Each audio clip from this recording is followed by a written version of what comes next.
मुंबई शहराच्या वाहतुकीसाठी क्रांतिकारी ठरणारा मेट्रो प्रकल्पाच्या जाळ्यातला सगळ्यात महत्त्वाचा टप्पा गुरुवारी पूर्ण झालाय। मुंबई मेट्रो 7A या मार्गिकेवरचा महत्त्वाचा बोगदा आज खणून पूर्ण झाला। या प्रकल्पाची पाहणी स्वतः मुख्यमंत्री देवेंद्र फडणवीस यांनी केली।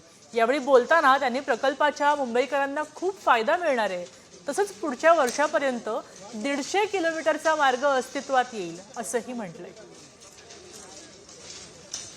हे जे काही काम चाललेलं आहे एक इंजिनिअरिंग मार्वल आहे की ज्यामध्ये पहिल्यांदाच जी काही आपली मेट्रो आहे ही त्या ठिकाणी जी अपग्रेड मेट्रो आहे ती येऊन आपल्या अंडरग्राऊंड मेट्रोला मिळते आहे आणि त्याचा कॉन्फ्लुएन्स या ठिकाणी होतो आहे।